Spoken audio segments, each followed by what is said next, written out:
반갑습니다. 오늘은 3강 특별 계시에 대해서 할 텐데요. 이 교리의 체계를 우리가 1강 때부터 배웠는데요. 7개의 주제를 다 기억하시죠? 우리의 신앙의 발달된 순서를 생각하시면 얼추 맞습니다. 자, 1번이 뭐죠? 그 다음, 다음.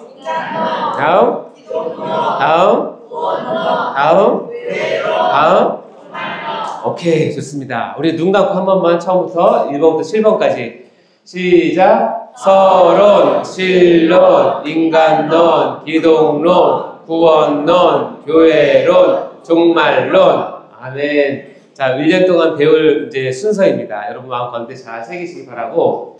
지금 우리가 첫 번째 시간 교리의 이해와 종교란 배웠고, 지난 시간에 계시, 특별히 일반 계시, 일반 은총에 대해서 많이 배웠고요. 자, 오늘은 말씀드린 대로 특별 계시에 대해서 배우도록 하겠습니다.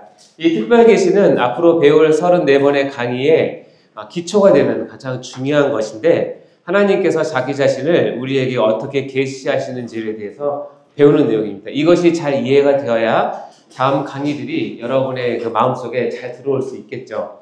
그리고 다음 시간에는 그 중에 하나 가장 중요한 성경에 대해서 깊이 배우고, 나중에 신론 넘어가서 하나님의 본질을 배우는 순서대로 가도록 하겠습니다. 그래서 오늘은 특별 계시를 하기 전에, 자, 키포인트 한번 읽어볼까요? 1번 시작. 하나님은 불가해한 존재이시고 인간은 유한 존재이기에 결국 하나님 편에서 자기를 드러내시고 인간에게 자기를 알리실 때 이로써 인간은 하나님을 알고 이해할 수 있게 된다. 여기서 뭐라고 된다? 계시의 방향성. 중요한 단어죠.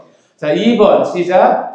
하루 종일 일상생활과 자연 속에서 계시를 받고 누리는 사람이 신앙생활도 잘할 수 있게 된다. 왜냐하면 거기서 하나님의 실존을 발견하고 신전의식을 갖기 때문이다. 그래서 여러분, 우리 자연 가운데서 일반 계시를 통해서 하나님을 늘 그 존재와 나를 향한 사랑과 하나님의 큰 은혜를 자연 속에서 발견을 해도 우리가 정말 하나님 앞에서 잘 살 수 있는 기회가 되는 것입니다.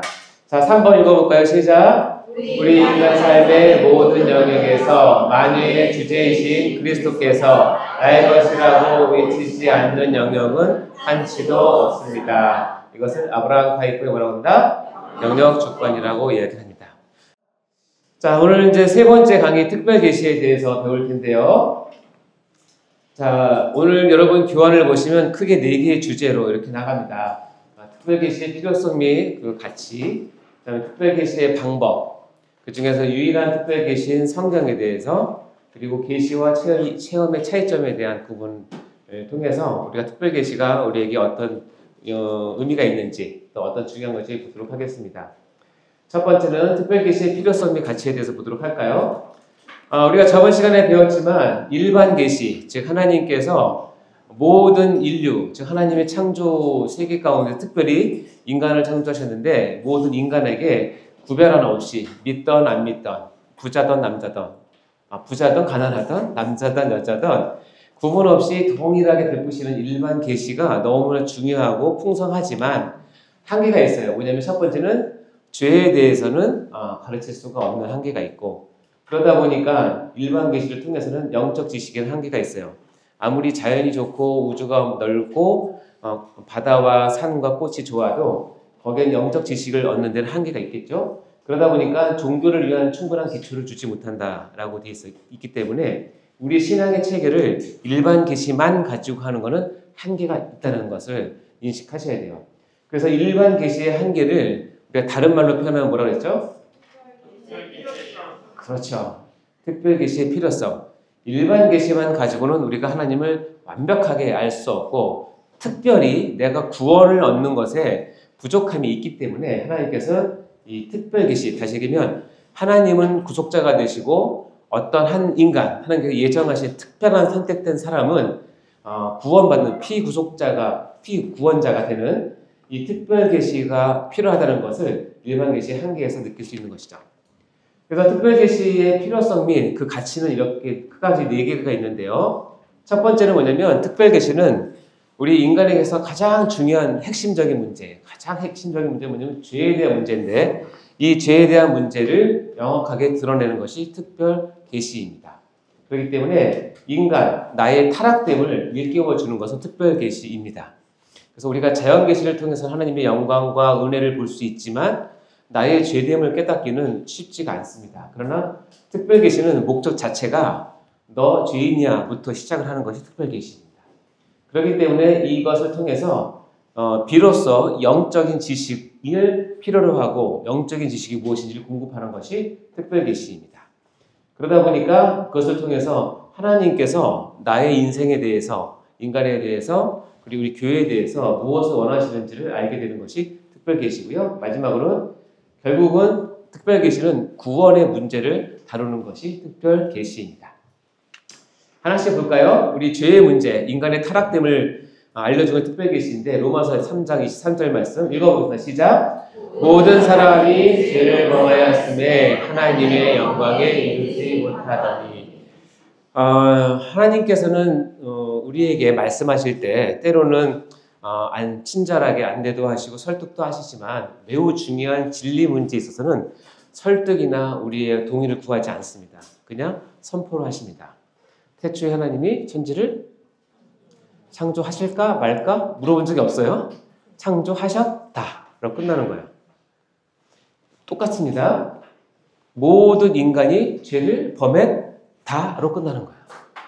이거를 여러분이 받아들이시면 내가 죄인인 걸 깨닫는 것이고 이 말 기분 나빠서 안 받아들여도 상관없어요. 안 받아들이시면 여러분은 여전히 내가 죄인지를 모르고 살아가는 사람이 되겠죠. 근데 특별 계시는 뭐라고 표현하냐면 모든 사람이 뭘 범했다? 죄를 범했다. 그래서 하나님의 영광에 이르지 못하는 처지에 놓이게 되었다라고 특별 계시에서는 죄의 문제를 아주 적나라하게 정확하게 핵심적으로 찌릅니다. 이것을 여러분이 내가 그것을 아멘 그렇습니다. 내가 죄인입니다. 라고 받아들일 때 그때 뭐가 시작이 되냐면 하나님에 대한 신앙이 시작되는 겁니다.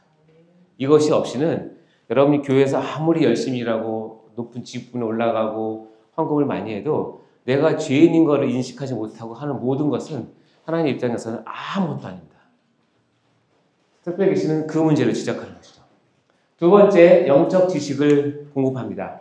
마태복음 4장 4절 말씀, 유명한 말씀 읽어보겠습니다. 시작! 예수께서 대답하여 이르시되 기록되었으되 사람이 떡으로만 살 것이 아니요 하나님의 입으로 나오는 모든 말씀으로 살 것이나 하였느니라 하시니 예수님께서 말씀하시는데 사람은 떡으로만 살 게 아니야. 그리고 반드시 거기 뭐요? 하나님 입으로 나오는 모든 말씀으로 살아야 된다. 우리 인간론에 가서 배우겠지만 사람은 육체와 영혼으로 구성이 되어 있기 때문에 육체는 떡을 공급해야 하는 것이고 영혼은 하나님의 입으로부터 나오는 모든 말씀을 공급해야 함을 분명하게 말씀하시는 거죠. 그래서 특별 계시는 이 영적 지식을 공급하는 유일한 수단입니다. 그래서 사람이 떡으로만 안 산다 그래서 빵만 드시면 안 되고요. 밥만 드시면 안 되고 이 떡은 주식을 얘기하는 거예요. 유대인에게서 주식. 우리는 뭐 주식이 떡은 아니지만 그런 의미, 그러니까 사람이 물질적인 것으로만 살 수 있는 존재가 아니다. 반드시 하나님이 입으로 나오는 말씀으로 살아야 될 것이다를 가르쳐 주는 게 특별 계시다는 거예요. 세 번째, 하나님께서 우리 앞길을 원하시는 게 있는데 시편 119편 말씀 읽어보겠습니다. 시작! 주의 말씀은 내 발의 등이요 내 길에 비칩니다. 여러분 이 말씀이 여러분 신앙생활을 이제 몇 년 하시는지 잘 모르겠지만 이 말씀이 딱 다가옵니까?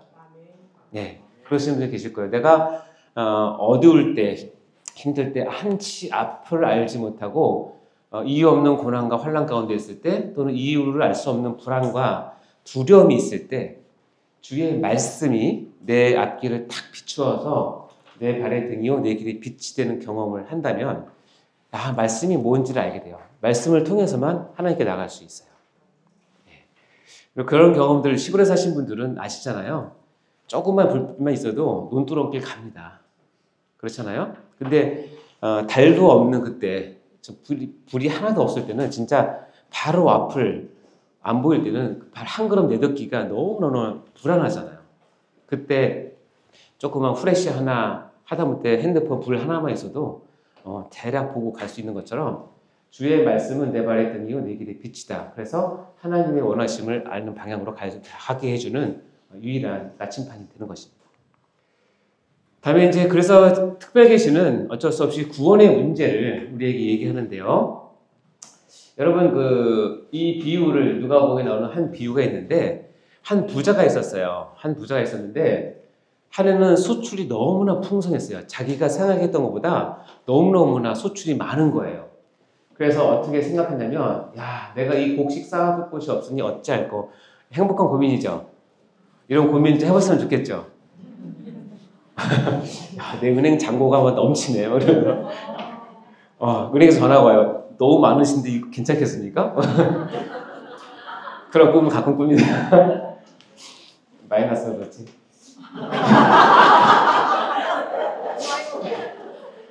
그러니까 이 사람이 이 한 부자가 야 내가 이렇게 하리라.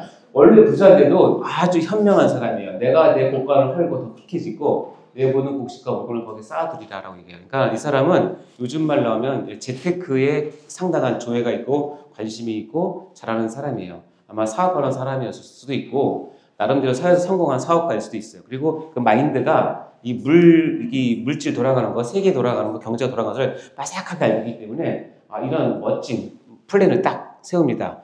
내 고관을 헐고 더 크게 짓고 넣자. 자, 이 사람이 돈에만 관심이 있는 게 아니에요. 근데 뭐냐면 내가 내 영혼에 길 때 자기 자신에게 영혼이 있다는 사실도 아는 어떻게 보면 좀 영적인 사람인 거예요. 아마 교회 사람이었던 것 같아요. 읽어볼까요? 영혼아 여러 해 쓸 물건을 많이 쌓아뒀으니 편히 쉬고 먹고 마시고 즐거워하자 합니다. 그러니까 이 사람의 말이나 행동은 단순히 육체적인 것에 그치는 것이 아니라 자기에게 영혼이 있음을 알고 내 영혼을 위할 줄도 알고 내 영혼에게 이렇게 아주 위로의 말을 할 수 있으면서 그러니까 이 사람은 굉장히 어떻게 보면 신망받는 사람일 거예요. 경제적으로도 재정적으로도 풍성할 뿐 아니라 영적인 부분도 알고 있으니까. 자, 이런 사람이 만약에 청년이었다면 교회에서 인기가 많겠죠. 자, 근데 문제는 뭐냐면 이 사건을 두고 하나님의 평가가 뭐냐면 하나님이 이르시되 이 사람을 뭐라고 평가해요? 어리석은 자라고 평가해요. 하나도 어리석지 않아요. 우리 입장에서는 이만한 사람이 없어요. 근데 하나님 입장에서는 어리석다고 얘기해요. 근데 뭐가 어리석으냐면 오늘 밤 내 영혼을 도로 찾을 건데 그러면 내가 준비한 것이 네 것이 되겠느냐라고 질문을 하는 거예요. 다시 얘기하면 부자는 재물도 내 것이고 내 영혼도 내 건 줄 알았어요. 근데 하나님은 그렇지 않다는 거예요. 네 영혼은 주인은 누구예요? 하나님이라는 거예요. 내가 네 영혼 찾으면 네가 그렇게 재테크해서 모아둔 그 돈 다 누구 것이 되겠느냐라고 질문을 하시는 거예요. 그러면서 왜 어리석은 자인지를 정확히 짚어주는데 밑에 읽어볼까요? 시작. 자기를 위하여 재물을 쌓아두고 하나님에 대하여 부요하지 못한 자가 이와 같으니라.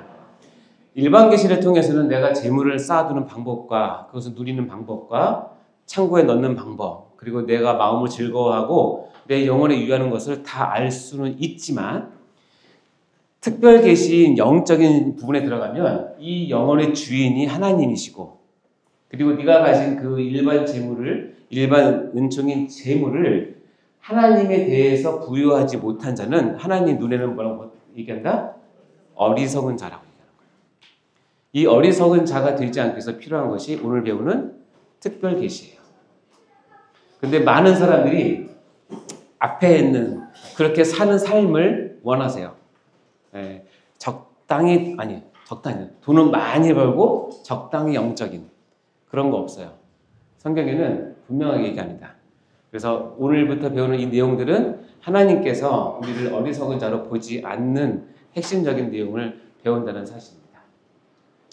그래서 성경이 왜 중요하냐? 디모데후서 3장 15절 말씀 읽어볼까요? 시작. 또 어려서부터 성경을 알았나니 성경은 능히 너로 하여금 그리스도 예수 안에 있는 믿음으로 말미암아 구원에 이르는 지혜가 있게 하느니라. 지금 특별 계시는 결국은 뭐냐면 예수 안에 있는 믿음을 여러분께 주고 그것을 통해서 뭐를? 구원에 이르는 지혜를 얻게 하는 것이 성경 특별계시라는 거예요. 다시 해서 우리가 특별계시를 배우는 목적은 첫 번째는 죄에 대한 인식과 두 번째는 그 죄를 어떻게 해결하고 내가 구원에 이르는 지혜를 찾는 것이 이 특별계시, 특별히 성경은 우리에게 주신 목적이에요. 그래서 우리가 특별계시와 성경을 배우면서 다른 지혜를 찾으시면 안 돼요. 여기서 건강 찾는 법에 대한 지혜 중요하지만 성경에서 얘기하고 싶은 내용은 아니에요. 여러분이 돈을 잘 벌고 풍요롭게 사는 지혜, 그것도 여러분 중요하지만 성경에서 하고 싶은 내용은 아니에요. 여러분이 행복하게 사는 지혜, 노년을 잘 보내는 지혜, 다 우리에게서 필요하지만 성경이 그것을 위해서 쓰여진 것은 아니에요. 성경은 뭐예요? 구원에 이르는 지혜가 있게 해주는 유일한 책이고 성경 밖에서는 구원에 이르는 지혜를 찾을 수가 없어요. 그렇기 때문에 성경은 여러분이 보시면서 특별계시를 들으시면서 구원에 이르는 지혜를 반드시 염두에 두고 찾고 들으셔야 합니다. 아멘? 그럼 특별계시의 방법을 이제 성경을 통해서 볼 텐데요. 특별계시는 크게 4가지 방법이 주어져 있습니다. 더 있지만 하나님의 현현, 하나님의 현현이라는 말은 어려운 말이긴 한데 쉽게 하면 보이지 않는 하나님께서 가까이 자기 자신을 실제로 드러내는 것을 현현이라고 얘기해요. 하나님께서 직접 자기 자신을 드러내는 것. 다음에 직접 전달은 뭐냐면 하나님의 생각과 의지를 여러 방법을 통해서 자신을 드러낸 것이 아니지만 통로를 통해서 이것을 직접 전달하는 방법. 또 하나는 뭐냐면 하나님은 보이지 않지만 하나님만 할 수 있는 기적과 이적을 통해서 자기 자신을 드러내는 것을 표적이라고 얘기를 해요.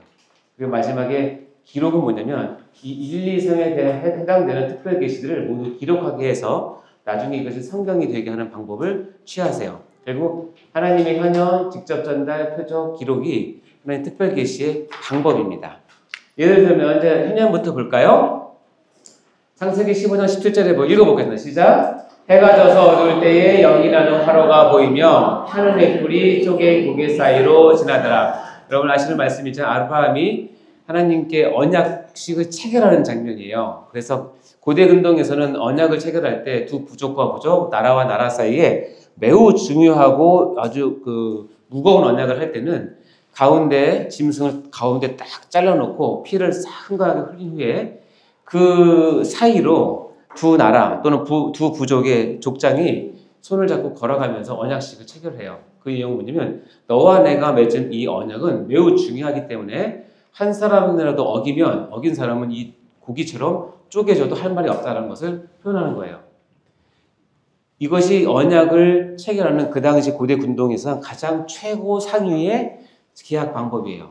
근데 하나님이 아브라함을 내가 너를 복의 근원으로 삼을 거고 내가 너를 하늘의 별과 같이 바다 모래같이 할 거고 너의 자손이 쭉 아브라함 언약을 얘기하세요. 근데 아브라함이 믿었지만 아브라함이 그게 궁금했나 봐요. 그걸 내가 어떻게 그걸 내가 받아들이지? 그랬었는지 하나님께서 하루날 저녁에 오셔가지고 아브라함에게 고기를 짝에서 쪼개놓고 기다리라고 얘기를 해요. 그럼 아브라함은 딱 바로 아는 거예요. 하나님께서 하신 그 언약, 그 약속을 나와 공식적으로 체결하기 원하시는 거라서 아는 거예요. 그 당시 풍수로 봐서는.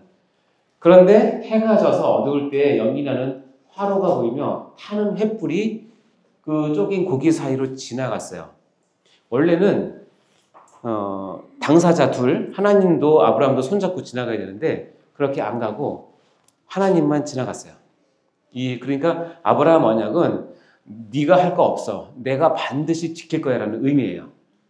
이해되시죠? 그때 이제 우리의 관점은 뭐냐면 하나님께서 쪼갠 고기 사이로 어떻게 지나가냐 어떻게 보면 타는 횃불로 지나갔어요. 그럼 물어볼게요. 타는 횃불이 하나님이에요? 아니죠. 타는 횃불은 하나님은 아니에요. 근데 하나님께서 아브라함의 시각에 저것은 하나님이야 라고 시각적으로 인정할 수 있도록 타는 횃불의 모형으로 오셔서 지나가신 거예요. 이해되십니까? 만약에 타는 횃불이 하나님이라고 하는 신학이 형성이 되면 우리는 예배당에다가 타는 횃불 계속 놔야 돼요. 여기도 타는 횃불 놓고 횃불 꺼트리면 혼나고 그런 거죠. 타는 횃불이 지나갔어요. 아, 이것은 하나님이다 라는 것을 아브라함은 직감적으로 본능적으로 사회 관습상 알 수 있는 내용이죠. 자, 그럼 이 모세를 볼까요? 모세. 여호와의 사자가 딸기나무 가운데부터 나오는 불꽃 안에서 그에게 나타나신다. 이 여호와의 사자는 여호와를 얘기하는 거예요. 그가 보니 떨기나무에 불이 붙었으나 그 떨기나무가 사라지지 않았느니라. 이 떨기나무 사건은 다 아시죠? 모세를 처음 부르실 때 하나님께서 이렇게 나타나셨어요. 어떻게 나타나셨냐면 불꽃 안에서. 다시 얘기하면 불꽃은 하나님 아니죠. 그런데 모세가 보기에 딸기나무에 불이 붙은 그 불꽃의 모양으로 하나님께서 나타나시는 거예요. 자, 아까는 타는 횃불, 이번에는 불꽃. 아, 그럼 하나님과 불과 관계 있나? 이렇게 생각할 수 있겠죠. 다음 볼까요? 출애굽기 15장 같은 모세에게 이렇게 얘기합니다. 여호와께서 모세에게 이르시되 내가 어떻게요? 빽빽한 구름 가운데서 내게 임함은 내가 너와 말하는 것을 백성이 듣게 하여 라고 얘기합니다. 그래서 네 모세의 말을 백성이 믿게 하기 위해서 하나님께서 모세에게 나타나셨는데 나타나셔서 대화하는 것을 백성들을 듣게 하셨어요. 그렇죠? 그런데 어떻게 나타나냐면 어떻게요? 빽빽한 구름 가운데서 모세가 있고 하나님께서 모세를 만나러 내려오실 때 구름이 꽉 껴서 내려오시는 거예요. 자, 다시 묻겠는데 구름이 하나님이에요? 아니죠. 그러나 구름은 지금 하나님의 현현을 뜻하는 표시예요. 자, 횃불이든지 타는 불이든지 빽빽한 구름이든지 결국 하나님께서 나타나실 때는 이것을 누가 결정해요? 하나님이 마음껏 결정을 하세요. 때로는 횃불로, 때로는 불꽃으로, 때로는 빽빽한 구름 가운데서 나타나세요. 그러니까 하나님의 현현은 하나님께서 원하시는 방식으로 원하는 때에 하시는 거예요. 자, 모세가 이제 회막에 들어갈 때 하나님께서 어떻게 나오셨어요? 구름 기둥. 아까는 빽빽한 구름. 이번은 그걸 모아서 구름 기둥이 내렸어요. 그 기둥이 회막에 딱 서면 모세도 그것을 보면서 하나님이 임재하셨구나. 백성들도 그 구름 기둥을 보면서 하나님이 여기에 현현하셨구나 하는 것을 아는 거예요. 다시 물을게요. 구름 기둥이 하나님이에요? 아니죠. 그럼 하나님께서 구름 기둥이라는 한 방법을 통해서 자기 자신을 드러내시는 거예요. 이것을 현현이라고 얘기를 해요. 다 이렇게 눈에 보이는 것만 있느냐? 여기 보면 지진 후에 불이 있으나 불 가운데서 여호와께서 계시지 아니하더니 불 후에 뭐가 있어요? 세미한 음성. 이게 누구 얘기인지 아세요? 누구를 만나실 때 이렇게 세미한 음성으로 들려줬죠? 엘리야 선지자. 엘리야 선지자는 구름도 아니고 번개도 아니고 지진도 아니고 아무것도 아니에요. 그리고 그것이 다 지나간 후에 어떻게 해요? 세미한 소리. 엘리야야. 세미한 소리가 있으면서 엘리야를 하나님께서 만나세요. 자, 세미한 소리로 하나님께서 현현하십니다. 자, 오늘 설교에 나온 내용이죠. 여기 38장 그때 여호와께서 어떻게 해요? 폭풍우 가운데서 요백에는 어떻게 해요? 폭풍우 가운데 나타나셨어요. 이거를 바꿔서 얘기하면 요비의 지금 마음 상태가 뭐예요? 폭풍 같았을 것 같아요. 그래서 그런지 하나님께서 폭풍우 가운데 요백에 나타나셔서 욥과 대화를 하세요. 자, 폭풍우는 하나님은 아니지만 하나님의 현현의 한 방법 중에서 선택하신 것이 뭐예요? 폭풍 한가운데서 만나시는 거예요. 그러니까 하나님의 현현은 우리가 규정할 수 있거나 어떤 공식이 있거나 그런 것이 아니라 하나님께서 그 사람의 상대와 상황에 따라서 본인이 직접 결정을 해서 하시는 거예요. 자, 이런 것들은 자연에 대한 부분이고 좀 특별한 게 있는데 보면 하나님의 현현을 구약 성경에는 여호와의 사자라는 단어를 통해서 씁니다.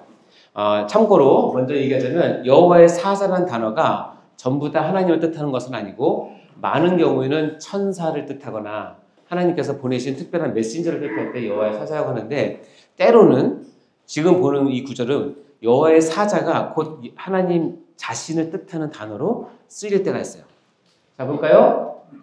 읽어보겠습니다. 시작. 여호와의 사자가 기드온에게 나타나 이르시되 큰 용사여 여호와께서 너와 함께 계시도다 하매 여호와의 사자가 기드온에게 나타나서 사명을 줍니다. 그때 여호와의 사자가 나타나서 얘기를 했다는 거예요. 그리고 나서 이 여호와의 사자에게 기드온이 제사를 드립니다. 여호와의 사자가 이 번제를 기드온이 드리는데 손에 잡은 지팡이 끝을 내밀어 고기와 무교병이 되니 불이 바위에서 나와 고기와 무교병을 살랐어요. 원래는 헌제자가 제물도 준비하지만 모두 준비되면 불도 원래 준비를 해야 돼요.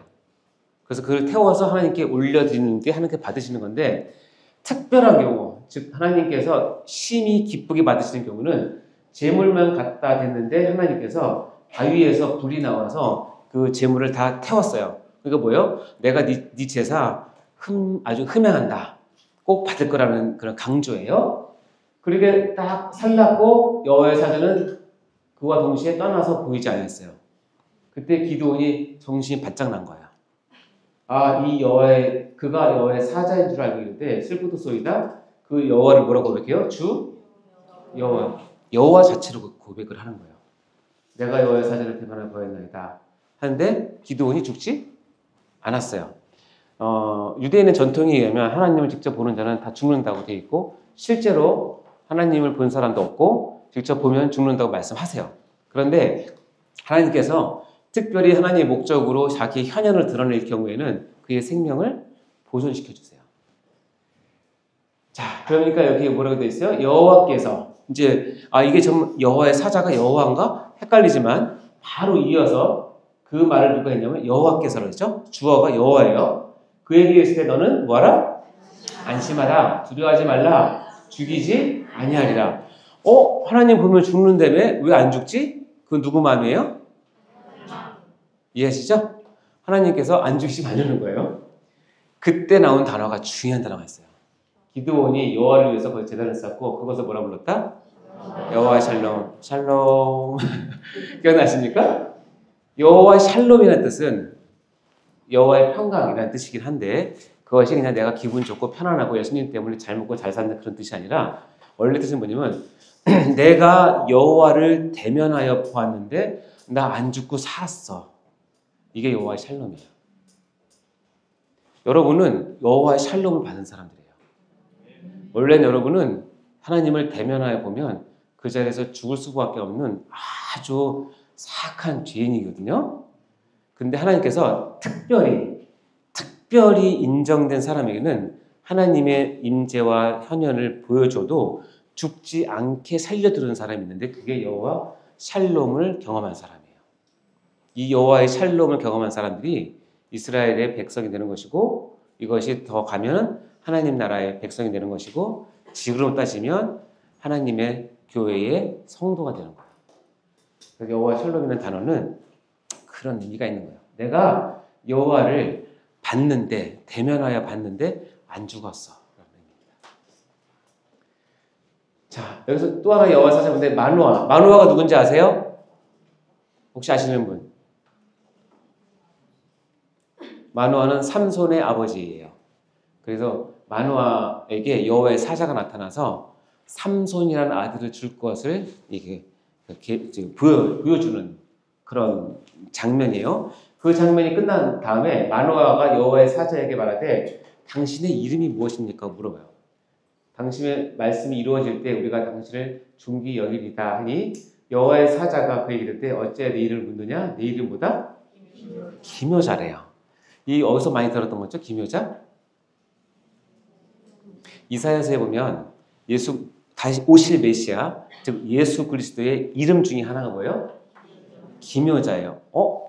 여호와의 사자가 뭐래? 기묘자. 이쯤 되면 신학적으로 조금 튄 사람은 기묘자? 그럼 여호와의 사자? 이건 누구지?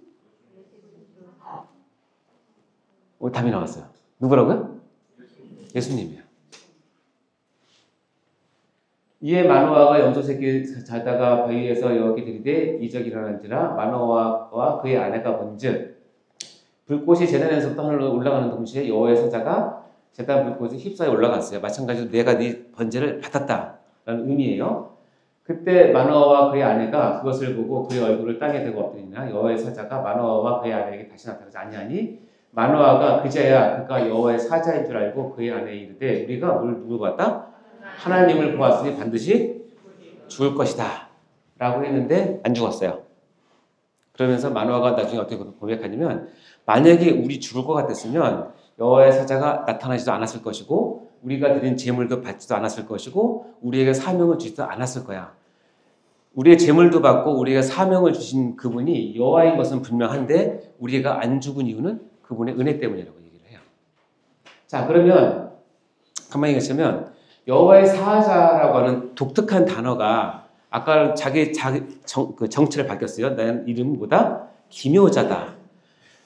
자, 하나님이세요. 자, 그러면 여러분 하나님, 성부, 성자, 성령, 삼위일체 하나님 중에서 내가 만나서 얼굴을 보고 그분과 식사를 같이 하고 그분을 만지고 그분을 껴안고 그분과 함께 뒹굴 수 있고 악수도 할 수 있고 할 수 있는 하나님은 누구세요? 예수님이세요. 예수님 밖에 없어요. 근데 왜 여기는 예수님이라는 말을 안 적었을까요? 이때만 해도 제2성자 하나님의 이름이 아직 계시가 안 된 거예요. 만약에 지금 우리가 이것을 쓰면 여기다가 붉고 지세를 올라간 동시에 예수님께서 이렇게 적었겠죠. 왜냐하면 우리가 보고 만지고 느낄 수 있는 하나님은 예수 그리스도 성자 하나님이기 때문에. 그러나 이때만 해도 사사기 때만 해도 성자 하나님에 대한 정확한 계시가 아직 완벽하게 이루어지지 않았기 때문에 그분의 이름은 기묘자라는 것만 별칭만 알 뿐이지 그의 이름의 본 이름을 모르는 거죠. 예수라는 걸 모르는 거죠. 그러나 이제 계시가 완성이 됐고 우리가 이것을 다시 돌이켜보면 이 여호와의 사자 하나님 중에서 인간을 직접 만나서 대면하여 보고 안 죽을 수 있고 그리고 인간과 함께 밥도 먹고 대화도 하고 할 수 있는 그분은 성자 하나님, 즉 예수님이에요. 따라서 예수님은 복음서에만 나타나는 분이 아니라 예수님은 창세기 1장부터 시작해서 구약에도 여전히 활동하셨고 중요한 일들을 하셨고 창조도 그분이 하셨고 이런 기드온과 마노아를 만나서 직접 대화도 하시고 언약도 하시는 분이세요. 결국 예수님은 구약에도 예수님이세요. 예수님의 이름을 우리가 몰랐을 뿐이죠. 이해되세요? 네, 이것이 특별계시입니다. 따라서 이런 신적 현현의 극치, 최고의 클라이막스는 뭐냐면 그 예수님이, 그 하나님이 직접 이 땅에 오신 성육신이에요. 하나님 자신을 드러내는 가장 클라이막스는 뭐냐면 진짜 하나님 그분이 우리의 몸을 입고 와서 우리가 다 볼 수 있게 육신에 대해서 우리 가운데 온 사건, 그 성육신이 신적 현현의 극치라고 생각하시면 돼요.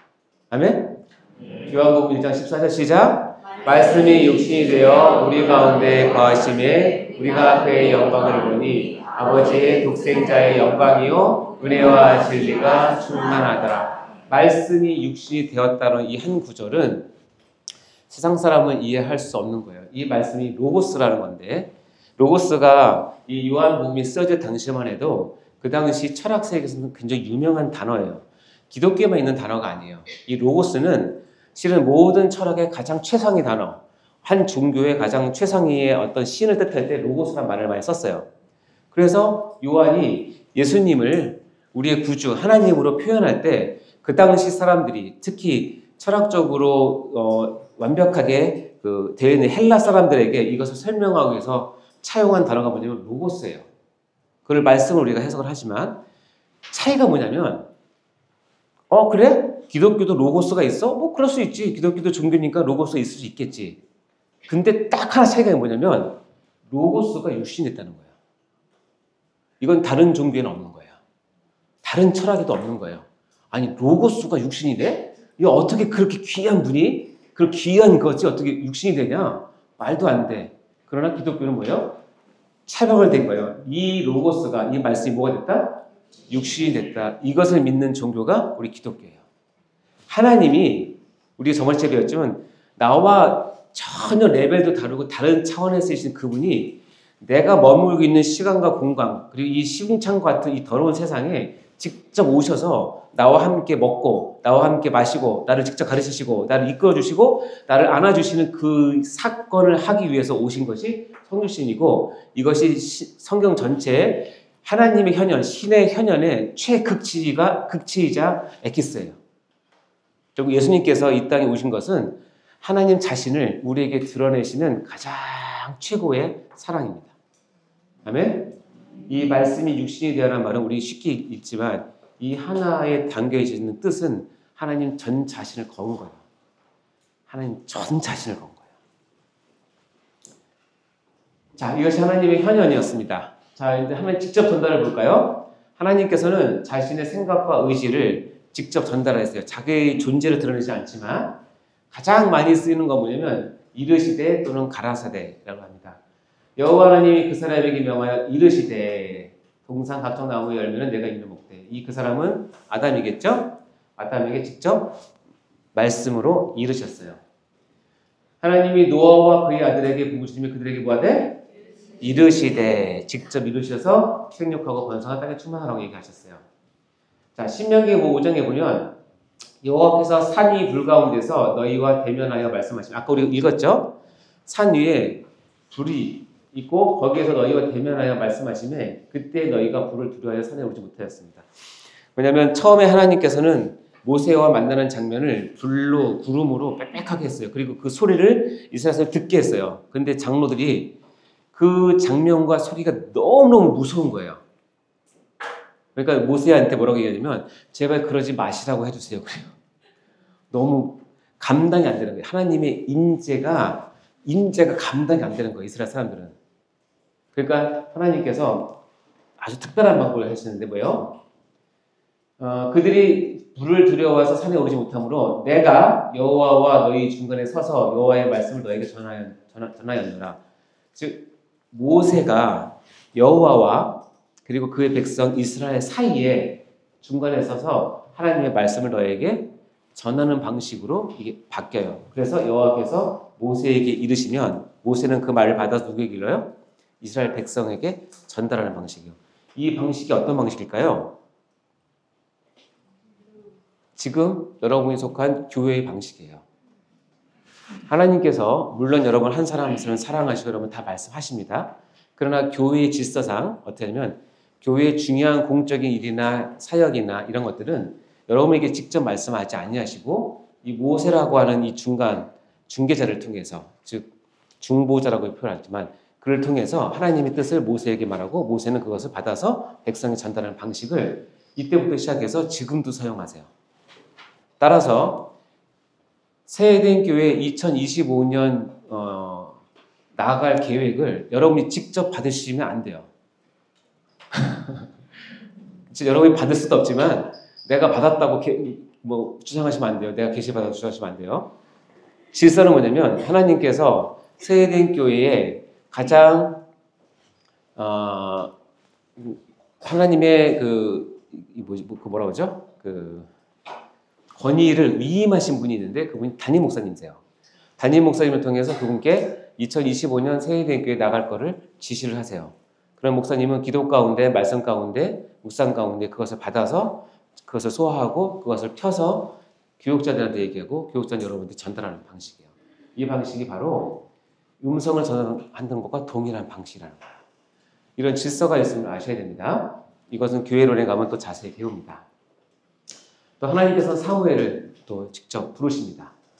사무엘아 부르시죠. 자, 그래서 음성, 가라사대 이르시되라는 것을 통해서 하나님께서 자기를 드러내시기도 하고요. 또 하나는 뭐예요? 꿈. 하나님께서 급할 때는 꿈에 나타나십니다. 자, 꿈에 본적 사닥다리가 땅에 서 있는데 이거 누구 얘기예요? 야곱이 이제 쫓겨난 게 도망가는 과정 가운데서 돌베개를 들고 있었잖아요. 그때 이제 한 배에 닿고 하나님의 사자들이 그 위에서 우러내릴 것을 또 본즉 여호와께서 그 위에 서서 뭐하시되 이르시되 자 야곱의 꿈에 들어가셔서 말씀으로 언약을 주세요.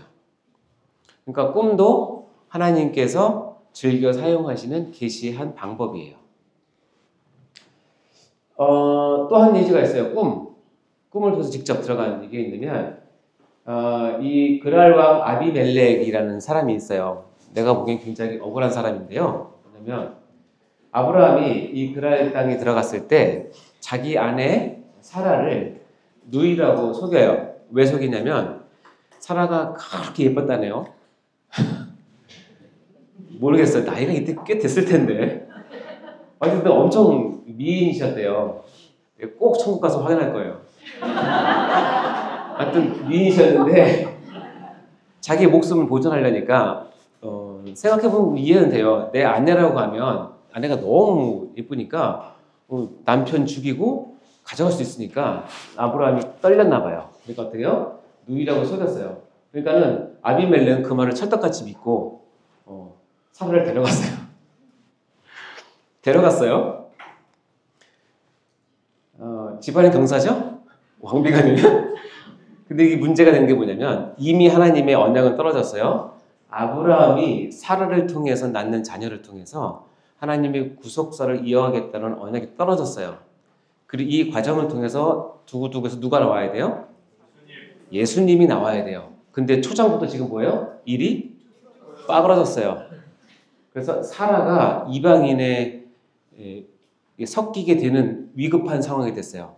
이쯤 되면 누가 급해요? 그렇죠. 하나님이 급. 왜냐면 자기 언약이 빠그러지는 위기에 왔어요. 그러니까 하나님이 급히 여기 제가 한번 넣고 싶은 말은 하나님이 아비멜렉에게 급히 현명하셨어요. 꿈속에 들어가서 한마디 합니다. 뭐냐면 너 그 여자 건드리면 죽어. 그러니까 아비멜렉은 너무 억울한 거예요. 아니 진짜 이렇게 얘기해. 아비멜렉이 하나님께 얘기해요. 하소연해요. 나는 그 아브라함이 자기 누이라고 얘기했기 때문에 나는 호의를 가지고 그 여자를 데리고 왔고 잘해주려고 했다. 그러니까 하나님이 그러니까 돌려보내. 남편이 있거든? 이 얘기예요.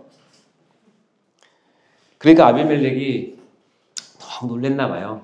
그러니까는 뭐라고 했냐면 야, 너 여기 데리고 가서 네 앞에 보이는 땅 아무 데나 가서 살아. 내가 다 줄게.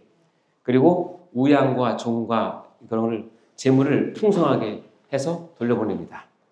결국 아브라함은 자기 아내를 속여서 재물을 취한 부부 사기단의 원조라고 생각했어요. 근데 그게 재밌는 게 그게 시드머니가 돼서 아브라함이 거부가 돼요. 참 하나님의 그 방식은 우리 상상을 할 수가 없어요. 내가 얘기했잖아요. 이 사건의 가장 피해자는 누구다? 함부로 건드시면 안 돼요. 자, 하나님이 현명하셔서 하나님의 뜻을 할 수 있다. 하나님이 주권자이시니까 그런 거죠. 하나님께서 아람 사람 라반에게 현명했대요. 이도 급한 일인가 보다. 라반이 누구예요? 야곱의 외삼촌. 야곱은 이름이 속이는 자, 치팅하는 자, 그러니까 거짓말하는 자인데 야곱이 9단, 라반은 명예 10단. 훨씬 더 이게 빨라요. 야곱이 14년 동안 거기서 봉사를 하고 이제 야반 노주를 합니다. 생각해 보니까 외삼촌 밑에 있어서는 자기 가정을 못 꾸릴 것 같으니까 자기 식구들 다 데리고 야반 노주를 해요. 안 알리고. 그러니까 라반이 열받았어요. 그래서 어떻게 했냐면 군대를 입고 쫓아와요. 그래서 바로 앞에까지 갔어요.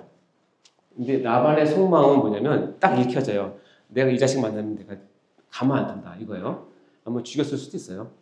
그 내 딸들 다시 회수해가지고 할 수도 있겠죠. 근데 바로 전날 밤에 하나님 아람 사람 누구에게?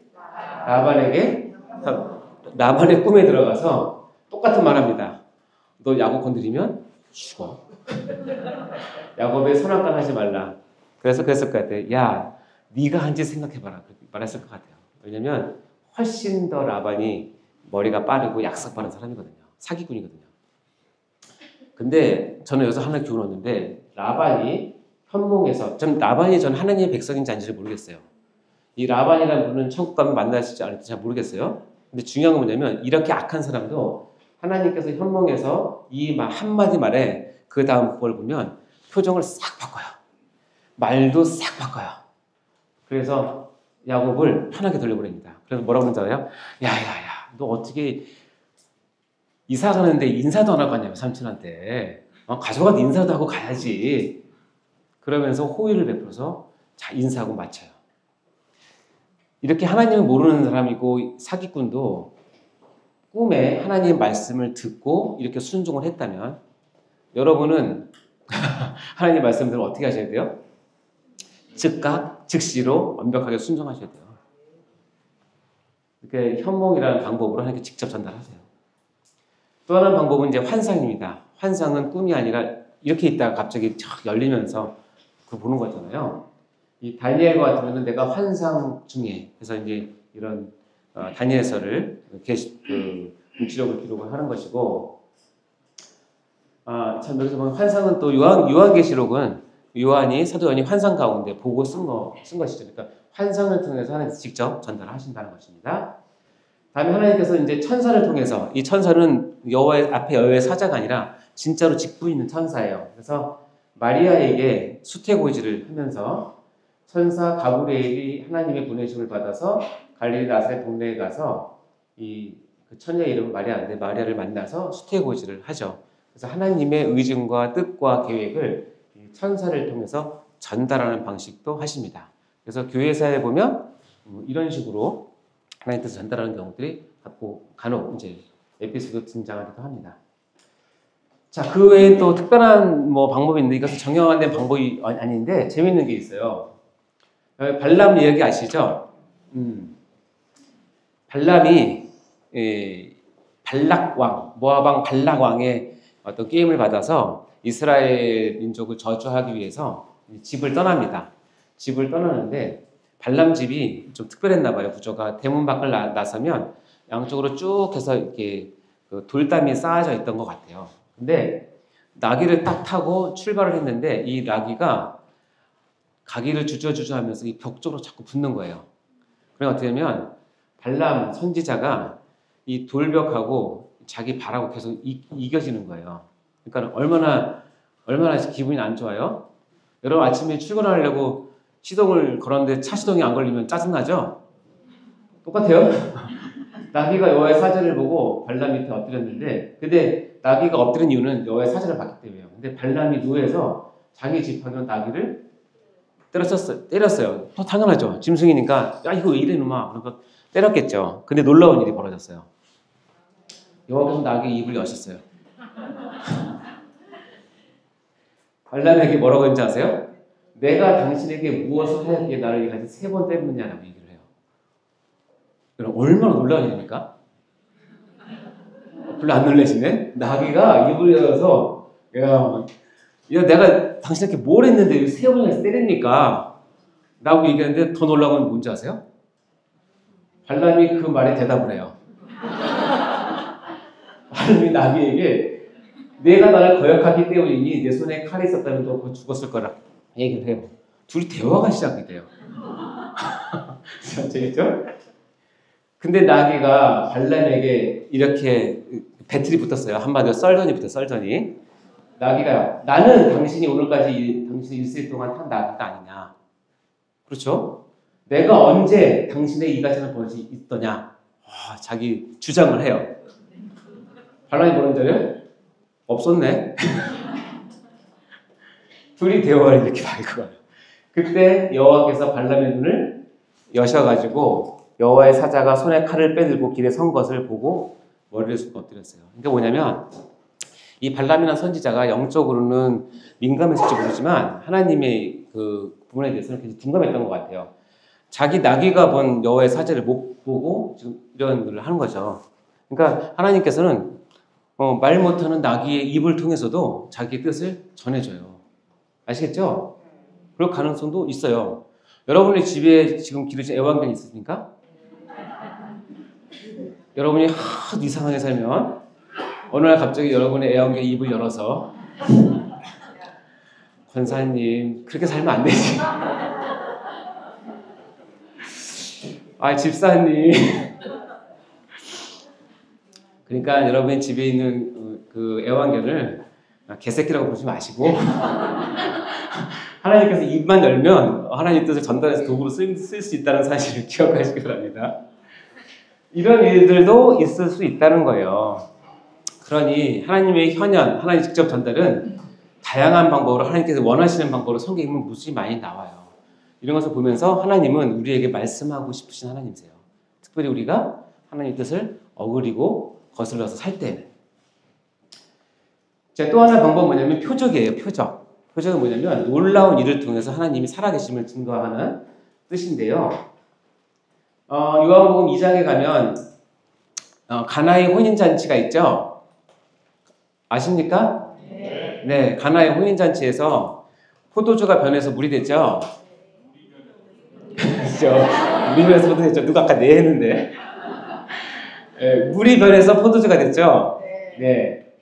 그러니까 사람들이 놀라는 거예요. 야, 사람마다 먼저 좋은 포도주를 내고 다 취한 다음에는 아주 저질의 포도주를 내는데, 야, 너는 대단하다. 처음부터 좋은 포도를 두었다라고 얘기를 하는데, 이 사건은 왜 그러냐면 예수님께서 물 항아리에다가 물을 부어놓고 떠다 주니까 그 가는 사이에 맹물, 워터가 포도주, 와인이 된 거예요. 그렇죠? 화학 기호가 바뀐, 본질이 바뀐 걸 얘기하는 건데요. 이것을 성경은 어떻게 표현하고 있냐면 이 뭐라고 해요? 표적이라고 얘기하는 거예요. 표적. 그 가나안 혼인 잔치의 설교를 하면 여러 가지 각도로 설명을 할 수 있어요.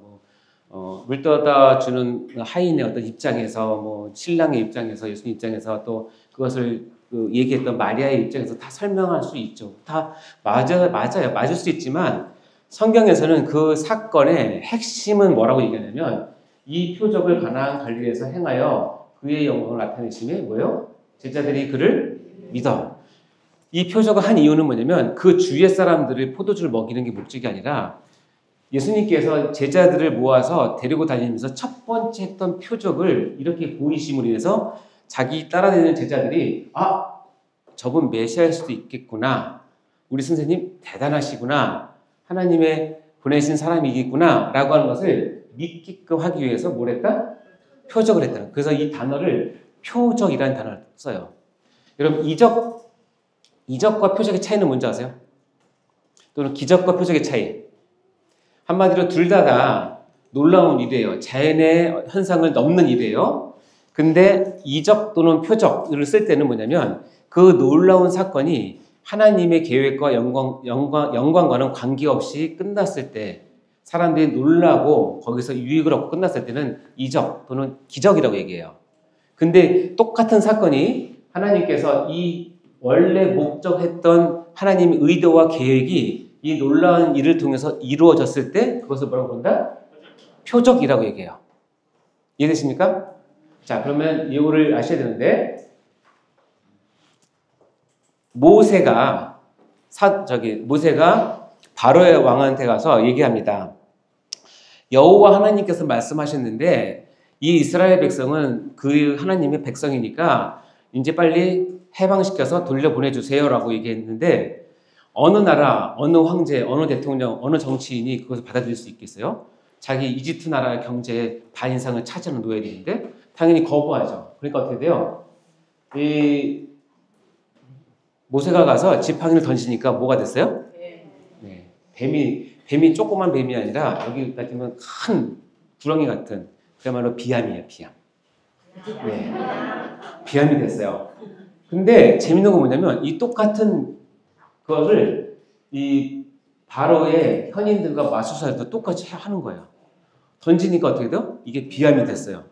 그러니까 바로가 그걸 보고 우리도 할 수 있네 하고 안 믿는 거죠. 또 똑같이 그 다음 사건이 뭐냐면 애굽의 강이죠. 나일강을 피로 물들게 했어요. 근데 똑같이 이 마술사도 똑같이 했어요. 그것을 요술이라고 얘기해요, 얘들아. 그래서 바로의 마음이 오히려 더 완악해졌어요. 자, 똑같은 기적과 똑같은 이적인데 지금 바로의 마음이 풀어져서 하나님 백성을 보내는 것이 하나님 뜻인데 안 이루어졌죠. 그러니까 성경에 뭐라고 표현해요? 요술로 표현하는 거예요. 같은 사건인데.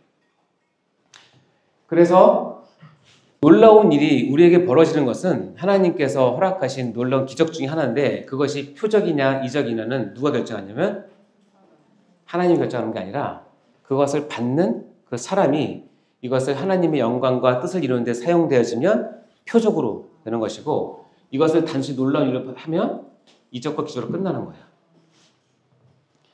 예수께서 제자들 앞에서 이 책에 기록되지 않은 다른 표적들도 많이 행했어요. 이 표적을 또 기록하는 이유는 뭐냐면 표적을 기록한 이유는 예수님을 믿게 하고 이래서 생명을 얻게 하기 위한 목적이에요. 결국 표적은 뭐냐면 내가 경험한, 내가 이래서 암에 걸렸는데, 말기 암에 걸렸는데 기도 가운데 완치됐어요. 그래서 그 완치됨으로 해서 내가 하나님을 더 사랑하고 더 찾고 하나님께 사명자로 쓰임받으면 그 완치된 것은 표적으로 나에게 기록이 되는 것이고, 내가 완치돼서 그 다음부터 열심히 더 놀아요. 더 열심히 쾌락을 즐겨요. 그러면 그것은 이적으로 끝나는 거예요. 근데 하나님 반드시 그거 나중에 다 심판하세요. 그래서 똑같은 얘기인데 오병이어라고 해서 다 아시죠? 사복음서에 다 나오는 오병이어의 그 놀라운 일을 그 사람들이 예수께서 행하신 이 표적, 오병이어의 표적이에요. 표적을 봤어요. 봤는데 말로는 뭐라고 얘기하냐면 참으로 세상에 오실 그 선지자라고 얘기를 해요. 근데 그들이 와서 자기를 억지로 붙잡아서 임금으로 삼는 줄 알고 혼자 산으로 가세요. 뭐냐면 오병이어의 표적을 봤는데 이 사람들은 그것을 먹으면서 무슨 생각을 하냐면 저 예수만 있으면 나의 모든 경제적인 문제가 해결될 수 있겠구나. 나의 어려운 게 해결될 수 있겠구나. 내가 잘 먹고 잘 살 수 있겠구나. 이 나라가 로마의 속국이 됐는데 이것도 해결할 수 있겠구나라고 하는 정치적이고 경제적인 메시아로 예수를 인식하기 시작했어요. 그래서 이 표적이 하루아침에 뭐가 되냐면 하찮은 기적이 되어버렸어요. 그래서 예수님을 붙들어서 임금으로 삼으려는 줄 아셨어요. 그래서 어때요? 다 뿌리치고 혼자 산으로 가셨어요. 혼자 산으로 가셨을 때 예수님의 마음이 어떠셨을까요? 오병이어에게 놀라운 기적을 했는데 어느 누구도 이 기적을 통해서 예수를 메시아라고 고백하는 사람은 없고 그저 자기를 임금 삼아서 해결해 주려고 하는 사람으로 자기를 취급하니까 상대하지 않고 가시는 거예요. 산으로 기도하시러. 만약에 예수님께서 자기를 억지로 붙들어 임금 삼는 줄 아시고 못 이기는 채 하시고 왕이 되셨으면 거기서 한 3, 40년 동안 예수님께서 유대인의 왕으로 살았겠죠. 로마로부터 해방될 수 있었겠죠. 3, 40년 동안 이스라엘 백성 잘 먹고 잘 살게 할 수 있었겠죠. 능력이 있었으니까. 근데 뭐는 없는 줄 아세요? 2025년 이 땅에 구원받은 사람은 없는 거예요. 그럼 비교할 수 없는 거예요. 그래서 예수님이 한 표적은 뭐냐면 그리스도이심을 드러내고 하나님의 영광을 드러내기 위해서 베푸신 것을 표적이라고 얘기해요. 그래서 예수님께서 이렇게 하십니다. 예수님께서 대답하여 이르시되 내가 진실로 너에게 이르노니 너희가 나를 찾는 것은 표적을 본 까닭이 아니요 뭐요? 떡을 먹고 배부른 까닭이라. 아주 정확하게 핵심을 짚어내는 거죠. 여러분이 예수를 믿는 것은 표적을 본 까닭이 아니라 내가 예수 때문에 뭔가 편하고 뭔가 잘 살고 뭔가 이득이 있고 뭔가 유익하고 마음의 평안도 있고 하니까 믿는다면 그것이 잘못됐다는 뜻은 아니지만 그것이 목적이 되었다면 여러분 아직 표적을 받은 게 아니에요. 그냥 예수를 이용할 뿐이라고 생각하시면 돼요. 이거는 똑같은 것이 구약에도 신약에도 계속 반복됩니다. 인간이 그만큼 사악하고 악하다는 거예요. 얘 이제 문제를 낼게요. 한 마을에 대해서 나병 환자 열이 있어요. 나병 환자들이 모여가지고 나병 환자는 공동체에서 살 수 없기 때문에 마을 밖에서 살 수밖에 없어요. 근데 그때 예수님께서 지나가셨어요. 그러니까 이 10명이 나가서 예수님 우리를 불쌍히 여겨주세요 라고 소리 질렀어요. 그러니까 예수님께서 그래라 너는 가서 제사장들의 너희 몸을 보이라라고 얘기해요. 이 말은 뭐냐면 나병 환자를 제사장에 보낸다는 건 뭐냐면 나았다는 것을 전제를 하고 보내는 거예요. 왜냐면 나병 환자가 다시 공동체에 들어오려면 제사장이 보고 사인을 해줘야 되기 때문에 그래요. 제사장에 가서 보이라. 이 10명이 믿음이 발동했어요. 내가 제사장을 만나러 갈 때 나을 수 있겠구나. 그렇죠? 실제로 그들이 가다가 깨끗하게 됐어요. 근데 10명 중에 한 사람만 나은 것을 보고 하나님께 영광을 돌리며 다시 돌아와서 예수의 발 앞에 엎드려서 감사했어요. 10명 중에 한 명만. 근데 이 한 명은 사마리아 사람이에요. 유대인도 아니에요. 이방인이에요. 예수님께서 물어봅니다. 10사람이 다 깨끗함을 받지 않았느냐? 9은 어딨냐? 이 이방인 외에는 하나님께 영광을 돌리는 자가 없느냐 하시고 이르시되 이르되 일어나 가라. 내 믿음이 너를 구원했다. 자, 그러면 9명과 1명 가운데 표적은 누가 받은 거예요? 1명, 사마리아 사람. 나머지 9명은 뭘 받은 거예요? 이적을 받았어요. 그러나 표적을 받은 사람은 믿음으로 말미암아 뭘 얻어요? 구원을 얻어요. 아셨습니까? 여러분 이 땅을 살면서 이적도 중요해요. 그러나 이적이 표적으로 가지 않으면 여러분 이 땅에서 한순간 잘 살다가 끝나는 것밖에 안 된다는 사실을 기억하셔야 돼요. 시몬 문제. 시몬 베드로가 처음에 예수를 만날 때 예수님께서 베드로를 만났어요. 깊은 데 가서 그물을 내려라. 기억나시죠? 그러니까 시몬 베드로가 얘기합니다. 아이고 라삐어, 내가 밤새도록 내가 뼈가 굵은 40년 이상 50년 이상 어부 생활을 했는데 밤새도록 잡은 것이 없는데, 베드로가 참 난 사람이에요. 그 말씀에 의지해서 내가 그물을 내리겠다 하고 내렸는데 어떻게 됐어요? 고기를 잡는 것이 심이 많아서 그물이 와, 대박 난 거예요. 진짜 대박 난 거예요. 그래서 베드로는 이 고기를 팔아서 그동안 밀린 월세도 내고 자녀 학원비도 내고 뭐 했겠죠. 어쨌든 그런데 이렇게 해서 딱 했는데 시몬 베드로가 이 과정을 보고 어떻게 반응하냐면 예수의 무릎 아래 엎드려서 이르되 주여 나를 떠나서 나는 죄인. 여러분 이해되세요? 왜 베드로에게 그렇게 얘기해서 그물을 찢어질 정도로 많이 잡은 것을 보면서 베드로는 지금 내가 죄인이구나 깨달은 거야.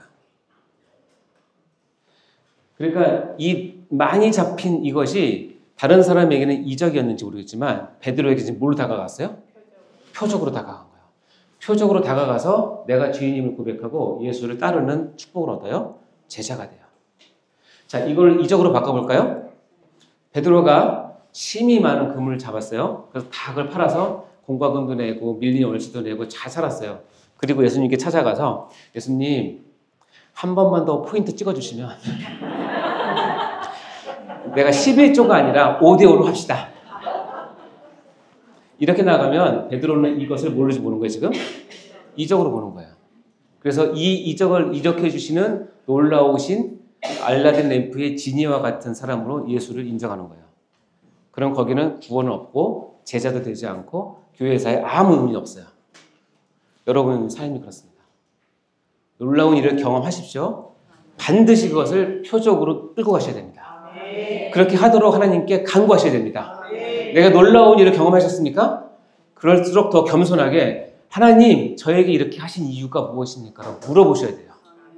그리고 그때 들리는 음성에 철저하게 순종하셔야 됩니다.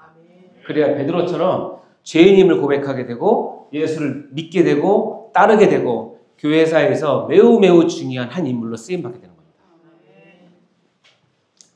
그리고 이 세 가지 모두를 하나님께서는 수시로 기록하게 하셨고 이것이 결국에는 뭐가 되게 했다? 성경이 되게 하셨다는 겁니다. 자, 성경에 보면 여호와께서 모세에게 이르시되 이것을 뭐에? 책에 기록해서, 여기 보면 모세가 여호와의 모든 말씀 뭐하고? 기록하고. 자, 여호와께서 모세에게 이르시되 너는 이 말들을 뭐하라? 기록하라. 이유는 뭐냐면 너와 이스라엘과 언약을 기록하게 했다는 거예요. 언약을 했지만 그것을 기록하게 하셔서 남기셨다는 얘기예요. 그리고 여호수아는 이렇게 얘기하죠. 이거 읽어볼까요? 시작. 이 율법책을 내게서 떠나지 말게 하며 주야로 그것을 묵상하여 그 안에 기록된 대로 다 지켜 행하라. 그리하면 될 것이며 내가 형통하리라. 율법책을 기록하게 해서 기록된 대로 다 지켜 행할 것을 명령하시죠. 그러면서 아까 읽었던 요한복음 2차 말씀은 오직 이것을 기록한, 즉 기록을 해서 남긴 이유는 뭐냐면 하나님의 아들 예수 그리스도를 믿게 하고 그 이름을 힘입어서 생명을 얻게 하기 위해서 기록이라는 방법을 사용을 하셨다는 거예요. 그래서 중요한 건 이제 이게부터야. 이제부터 뭐냐면 요한계시록도 마찬가지로 이를 기록하기 위해서 쓰여진 계시록이죠. 이렇게 기록된 것을 하나님께서는 교회 역사를 통해서 하나님께서 이 기록된 특별 계시, 현현이든 직접 전달이든 표적이든 다음에 기록하게 했던 것들을 뭐라고 표현하냐면 성경이라고 얘기해요. 그래서 성경이 뭐예요? 라고 물으면 하나님의 말씀입니다. 맞는 답이긴 하지만 교리적으로 정확히 얘기하면 뭐예요? 기록된 특별 계시를 뭐라고 부른다? 성경이라고 부르는 거예요. 기록된 특별계시를 성경이라고 얘기합니다. 자, 여기까지 이해하셨죠? 자, 그러면 이 특별계시, 유일한 기록된 특별계시인 성경이 무엇인지를 보도록 할게요. 이 성경을 알기 위해서 여러분이 반드시 알고 있어야 될 게 있어요. 제가 이런 표시를 하면, 제가 여러분 기말고사를 본다면, 아니면 중간고사를 본다면, 이게 시험에 나올까요? 안 나올까요? 반드시 나오죠. 하나님께서 기록을 뭐하게 하셨어? 종결하게 하셨고, 어떻게요? 그로 인해서 계시도 종결하게 만드셨어요. 다시 한번 얘기합니다. 이것은 너무너무 중요합니다. 하나님께서 계시로서 기록을 하는 것을 종결시키셨어요. 그러므로 인해서 하나님의 특별 계시는 종결되었어요. 아시겠죠? 지금 여러분 마음속에 궁금한 게 많이 있을 거라고 생각해요. 좀 이따 풀어드릴 거니까 일단 이거는 머리에 넣으세요. 기록은 종결되었고 동시에 계시도 뭐했다? 종결되었다. 요한계시록 22장 18절 19절 말씀은 여러분 성경책에 있으면 밑줄 그으시고 별표하시고 꽃표 치시고 빨간 발로도 하시고 너무너무 중요한 얘기예요. 자, 요한계시록 22장 18절 19절 자, 읽어보겠습니다. 시작! 내가 이 두루마리의 예언을 말씀을 듣는 모든 사람에게 증언하노니 만일 누구든지 이것에 더하면 하나님이 이 두루마리에 기록된 재앙들을 그에게 더하실 것이요 만일 누구든지 이 두루마리의 예언에서 말씀하여 제하여 버리면 하나님이 이 두루마리에 기록된 생명나무와 및 거룩한 성의 참여함을 제하여 버리시리라. 다시 얘기하면 이제 이 말씀을 외에 요한계시록 끝으로 더하면 그 재앙을 더할 것이고 여기서 제해버리면 이 구원에서 제함을 받는 징벌을 받는다는 뜻이에요. 결국 얘기하면 하나님의 계시는 종결되었고 기록이 종결됐다는 뜻이에요. 그래서 오늘 참 희한하게 이 신문을 봤는데 기독신문 3월 4일 날짜에 있는데 한국교회 이단대책위원장 협의회에서 한국교회 정통교회들이 공통적으로 한국교회 이단 규정을 위한 표준 공동 항목을 정했대요. 그 중에서 가장 핵심이 뭐냐면 자 여기 읽어봐요. 특별계시 종결 부정 이것은 이단이 주장하는 거야. 그러면서 특별계시 대신에 무슨 계시? 직통계시. 일단 직통만 나오면 무조건 아니에요. 계시가 종결됐기 때문에 아시겠죠? 계시받은 유일한 자임을 자기가 주장하는 경우 이것도 아니고 그 설교자의 메시지가 무호하다는 주장을 하면 이 네 가지는 이유도 따지고 할 거 없이 무조건 뭐다? 이단이다. 그러니까 여러분 성경 공부 갔는데 특별 계시가 계속 온다고 얘기를 한다거나 하나님으로부터 계시를 받는다거나 내가 특별히 하나님 직통 계시를 받는다거나 그리고 내가 계시 받는 유일한 사람이고 기존 교회는 다 썩었어 잘못됐으라고 얘기하면 뒤도 돌아보지 마시고 나오세요. 거기에 이론도 헌금하지 마세요. 이게 정통교회에서 이단을 규정하는 기준이에요. 지금 배우고 있는 이 특별계시는 그래서 중요한 거예요. 여러분 이해하셔야 된다는 거예요. 특별계시는 종결, 직통계시 주장하면 안 되고 계시받은 유일한 자를 자기라는 것을 하면 이단이라는 것이고 설교자의 메시지가 무호하다고 얘기하는 것은 이단이 하는 가장 대표적인 술수라는 것입니다. 자, 그렇다면 왜 굳이 기록이라는 방법을 택하셨을까?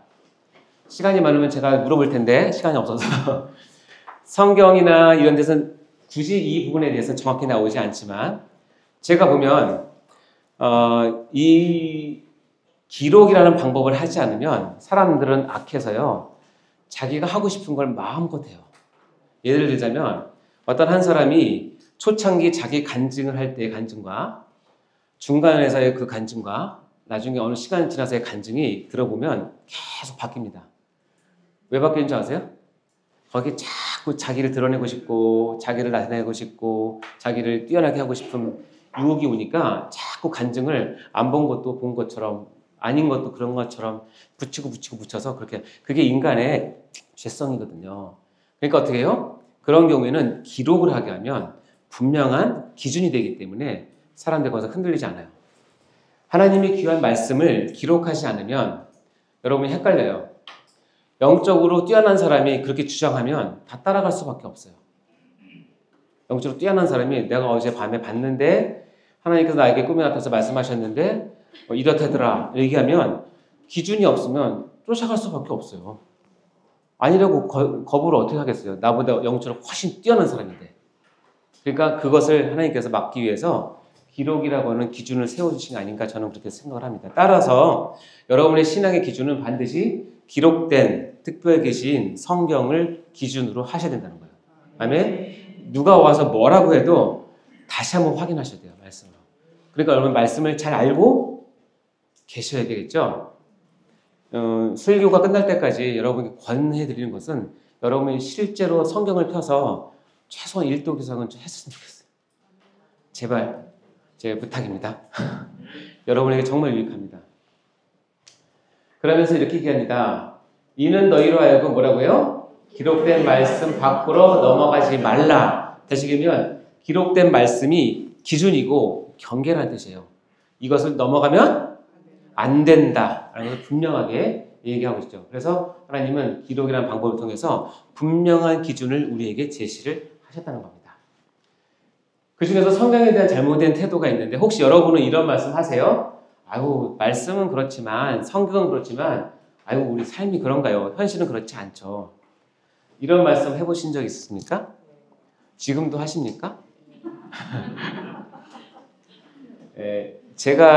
저도 사역한 지 얼마 안 됐지만 청년들을 지도하고 또 교회를 장으로 섬기면서 제가 다른 말들은 다 용납을 해요.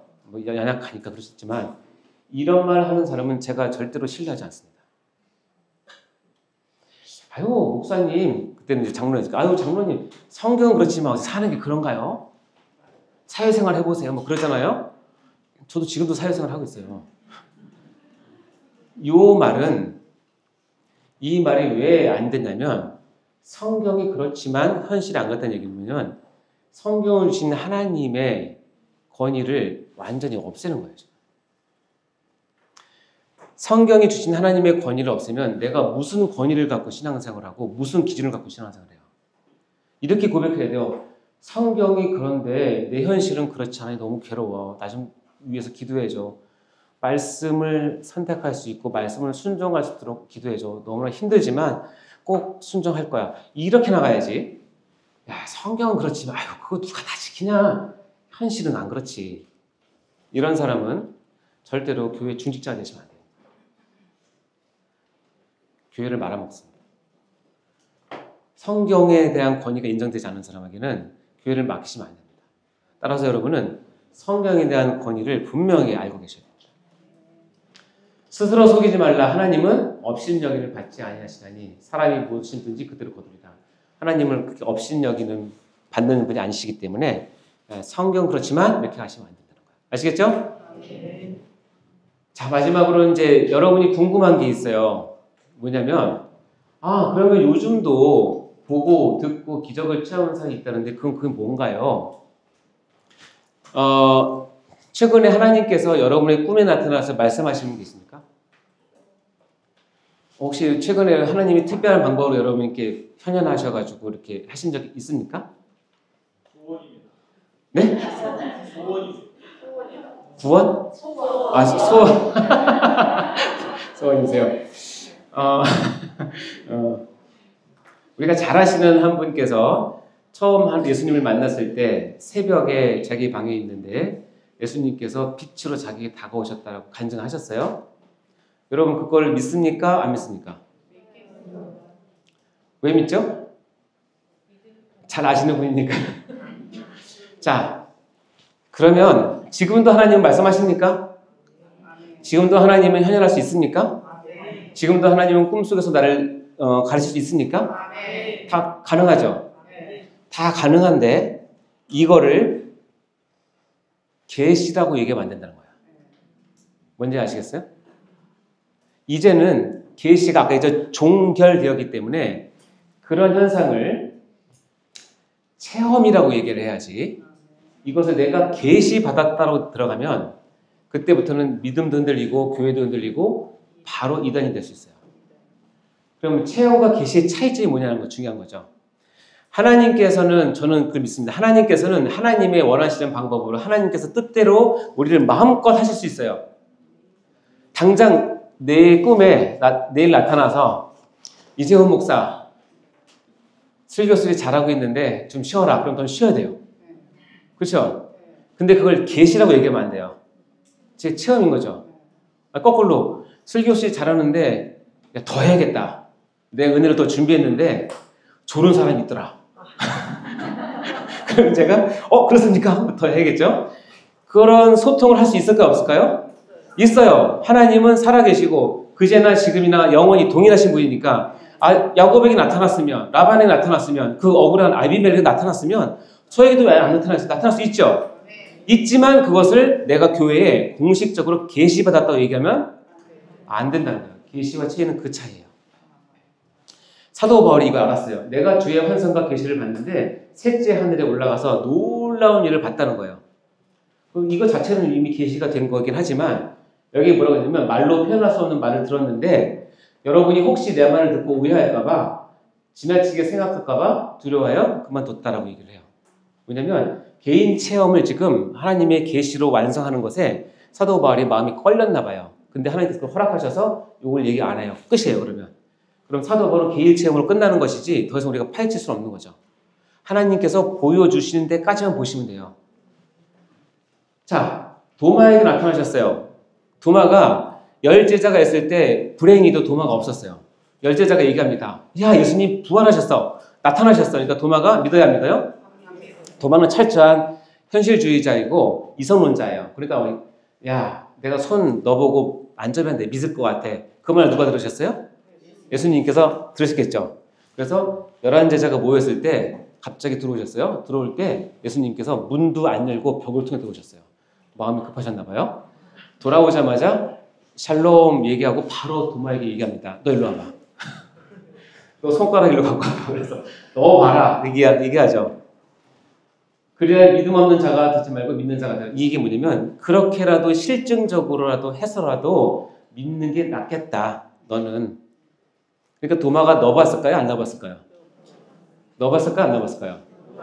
저는 못 넣었을 거라 생각해요. 예수님 그렇게 말해서 어떻게 넣어요? 그래요 예수님? 이리 와봐요. 잘못한 거예요. 이때 도마가 이 충격을 얻은 것 같아요. 도마의 고백이에요. 나의 주님이시여 나의 하나님. 성경에서 예수님을 하나님이라고 고백한 건 도마가 처음이에요. 베드로는 하나님의 아들이라고 그랬죠. 하나님의 아들도 맞지만 더 근본적인 고백은 뭐냐면 예수님 당신은 나의 뭐다? 도마가 첫 한 고백이에요. 이 과정을 통해서. 그러면서 예수님이 상당히 뒤끝있는 거 아시죠? 모르십니까? 알려드릴게요. 그러면서 뭐예요? 너는 나를 본고로 믿느냐? 보지 못하고 믿는 자들은 복되다.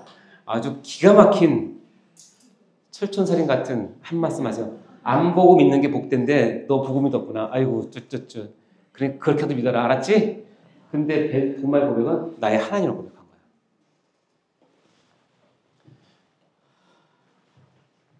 체험이 왜 우리가 컨트롤해야 되느냐? 이 세 가지인데요. 지극히 개인적인 경우가 대부분이기 때문에 그렇고 인간의 체험의 결과는 자기중심적으로 이끌어간 경우가 많기 때문에 그렇고 세 번째는 체험이 교회의 덕을 세우기 위해서는 성경적인 신앙과 교회가 절대로 필요하기 때문에 이 세 가지의 한계에서 우리가 이 체험을 받아들이고 누리셔야 돼요. 저는 이적을 믿고 기적도 믿고 저에게 행하신 그 놀라운 것들을 나누자면 진짜 밤새도 모자라요. 자, 체험은 유익이 많으나 체험이 뭐하면 안 된다? 그래, 큰 소리 읽어보세요. 시작. 체험은 유익이 많으나 체험이 공식화되면 안 된다. 나의 체험을 교회에 적용시키거나 교회에 이끌어가는 기준으로 삼으면 절대 안 돼요. 교회를 이끌어가는 기준은 오직 하나님이시고 그가 주신 말씀, 성경만 해당되는 겁니다. 아시겠죠? 이 말씀 굉장히 유명한 말씀인데 아시나 모르겠어요. 사무엘상 9장 20절. 사흘 전에 이른 내 암나기들을 염려하지 말라. 찾았느니라. 온 이스라엘 사모한 자가 누구냐? 너와 내 아버지의 온 집이 아니냐 하는지라. 이 말씀 아세요? 어떻게 아십니까? 네, 이 구절은 뭐냐면 사울왕이 되기 전에 사무엘을 만나는 장면 가운데 사울 집에서 암나기를 잃어버렸나 봐요. 그러니까 아버지가 사울을 시켜서 내보냈어요. 야, 나기 좀 찾아와. 그때 나갔을 때 사울이 누굴 만나냐면 사무엘을 만나요. 사무엘을 만나서 자기가 왕이 될 것을 들어요. 그러면서 며칠을 보내요. 그리고 딱 생각해보니까 이제 집에 돌아가야 되는데 암나기가 생각나는 거잖아요. 그러니까 사흘 전에 이른 내 암나기를 염려하지 말라고 사무엘이 한 얘기예요. 이게 왜 중요한 얘기냐면 제 개인 체험입니다. 제가 87년도에 대학을 갔을 때 중간고사 보는 때 연대 앞에 독수리 오락실 아십니까? 옛날 오락실은 의자에 앉아서 책상을 위에다 올려놓고 정신없이 하잖아요? 예? 아, 가방을 내가 뭐라고 올려놓았어요? 아, 네. 오래돼가지고 책가방을 올려놓고 제가 이제 오락을 하고 한 30분 했나? 중간고사 보기 바로 전인데 기말고사였나 보다. 바로 전인데 근데 딱 보니까 가방이 없었어요. 그때 그런 게 많았거든요. 시험 바로 얼마 안 남았는데 얼마나 속상한지. 그러고 있는데 오늘은 큐티를 하는데 이 구절을 봤어요.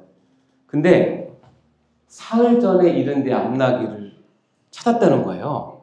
근데 이 말이 저에게 어떻게 됐냐면 사흘 전에 잃어버린 네 가방을 찾았다는 것으로 들리는 거예요. 여러분 웃지만 저는 청청병청 틀렸어요. 사흘 전에 잃어버린 내 가방을 찾아? 제가 믿었겠습니까? 안 믿었겠습니까? 저는 그때가 믿음이 충만한 청년이었습니다. 믿었어요. 학교 가는 발걸음이 가벼웠겠습니까? 뭐겠습니까? 엄청 가벼웠어요. 그래서 1교시나 2교시 끝나고 나서 과대가 왔어요. 재훈아, 너 과 사무실 찾더라? 왜? 그러더니 뭐 와서 붙어있어서 올라가 봤어요. 2층 있었는데 과 사무실 딱 갔더니 과 사무실 앞에다가 뭐가 있냐면 이재훈 학생 오락실에서 잊어버린 가방 찾아서 가져가서 딱 3일째예요. 사흘 전. 제가 이것의 은혜를 받고 제가 이제는 분심을 찾아주는 사역자로 뛴다면 사흘 전에 잃어버린 모든 분심물을 제가 기도로 찾아준다라고 그쪽으로 나갔으면 이것은 저에게 큰 의미가 있고 이 구절을 지날 때마다 그때 생각이 나니까 너무 좋은 거예요. 큐티가 이렇게 좋구나. 근데 이걸 제가 여러분께 적용을 해서 지사님 사흘 전에 잃어버린 거 못 찾았어요? 믿음이 없구만. 이렇게 하면 돼요, 안 돼요? 안 돼요. 개인적인 거예요. 하나님이 여러분을 불쌍히 여겨서 체험한 거라고요. 간증은 할 수 있지만 이것을 가지고 말씀 적용을 통해서 다른 사람을 판단하거나 교회를 쥐락펴락하거나 그러면 절대 안 됩니다. 아시겠죠? 네. 인간의 체험은 자기 결과를 자기 중심으로 이끌어가는 경우가 많아요. 사도행전에 보면 아가보라는 선지자가 있는데 사도 바울이 예루살렘에 체포대로 올라가기 바로 직전에 아가보라는 한 선지자가 유대로부터 내려와서 바울의 띠를 가져다가 자기 수족을 잡아매고 말하기를 성령이 말씀하시네. 이 띠인 자가 예루살렘에 올라가면 잡혀질 거라고 얘기를 해줘요. 아가보는 성령이 충만해서 예언을 했어요. 그러니까 많은 사람들이 바울에게 예루살렘 올라가지 마세요 라고 했죠. 그건 너무 인지상정이에요. 근데 바울의 고백은 바울이 답하되 야 너희 어떻게 울어서 내 마음을 상하게 하느냐. 나는 주 예수의 이름을 위해서 결박당할 뿐 아니라 예루살렘에 줄 것도 각오하였다라고 그 전에 받았던 하나님의 말씀을 개인적인 것을 붙잡고 있어요. 그가 권한을 받지 않으므로 주의 뜻대로 이루어지다고 그쳤어요. 아가보가 선지자로서 성령의 음성을 듣고 얘기를 한 거 맞죠? 이 띠임자가 예루살렘에 올라가면 붙잡히는 거 맞죠? 근데 거기까지는 맞지만 그것을 성령님께서 하지 말라고 했어요, 안 했어요? 그런 말은 없어요. 보여줬지만 그러니까 바울에게 올라가지 말라고 얘기 안 했죠? 근데 모든 교인들은 그 얘기를 들으면서 당연히 바울은 예루살렘에 올라가면 안 돼라고 생각을 하는 거예요. 개인적인 입장에서 바울을 사랑하는 입장에서 아끼는 입장에서. 그러나 그러면 하나님 뜻이 안 이루어져요. 그럼 바울이 로마로 못 가요. 그러니까 인간의 체험이 자기 중심대로 해석하는 경우가 너무 많기 때문에 하나님의 깊으신 뜻을 알기 전까지는 그 체험을 공식화하시면 절대 안 됩니다. 그래서 이 체험이 교회의 덕을 세우기 위해서는 반드시 성경적인 신앙과 교회관이 필요한데 이것은 교회의 덕을 세우기 위해서 필요하다는 거예요. 그 목적은 뭐냐면 교회의 덕을 세울 목적으로 여러분 체험을 쓰고 사용하셔야 됩니다. 이유는 뭐냐면 여러분이 경험하고 있는 모든 놀라운 것들은 하나님의 사람만 경험하는 것이 아니라 거짓 선지자, 거짓 사도, 거짓 일꾼, 광명의 천사로 가장한 사탄의 일꾼들도 여러분이 경험하는 거 다 경험해요. 그러니까 거기에 여러분의 눈을 두시면 안 됩니다. 거기에 기준이 아닙니다. 심지어는 요한계시록에 보면 하늘로부터 불이 떨어지는 큰 이적을 행하고 칼에 상하였다가 살아난 짐승, 부활을 목격한다고 할지라도 하나님 말씀에 위배되는 것은 여러분 따라가시면 안 돼요. 이적과 놀라운 일들은 우리 편에서만 있는 것이 아니라 세상에서도 얼마든지 있을 수 있어요. 여러분 병 고치는 신유의 은사는 기독교만 있는 게 아니에요. 왜 다른 종교에 훨씬 더 많아요. 만일 하나님께서 서울대 들어가는 학생의 100%가 기독교인이다. 그러면 우리나라 금방 부흥할 거예요. 근데 서울대에 들어간 학생의 점점 기독교인의 숫자가 줄는 거 아시죠? 제 아들이 군대 군의관으로 이제 훈련 받으러 갔을 때 제가 군의관 훈련 받을 때는 의사들 훈련병 중에서 30-40%가 기독교인이었어요. 제 아들이 갔을 때는 훈련 받는 의사들 중에 3% 5%도 안 돼요. 여러분 쉽지 않습니다. 자, 읽어보겠습니다. 시작! 하나님께서 계시를 위하여 더 이상 환연, 직접 전달, 표적, 기록을 사용하지 않으신다. 기록을 완성하심으로 하나님의 계시는 종결되었다. 2번 성경은 기록된 특별 계시이다. 하나님께서는 오직 성경만을 유일한 특별 계시로 주셨다. 즉 성경 자체는 인간의 말이 아니라 우리에게 주시는 살아계신 하나님의 말씀이다. 3번 성경을 가지고 믿는 것이 제일 좋은 신앙이다. 성경은 유일한 신앙의 기준이 되기 때문이다. 따라서 개인 체험은 반드시 성경의 검증을 받아야 한다. 오늘 하나님 특별 계시 특히 말씀을 배웠습니다. 혹시 말씀 앞에서라는 찬양을 여러분 아십니까? 이 찬양의 가사를 여러분 마음에 새기시면서 한번 같이 은혜를 나누면서 불러봤으면 좋겠습니다.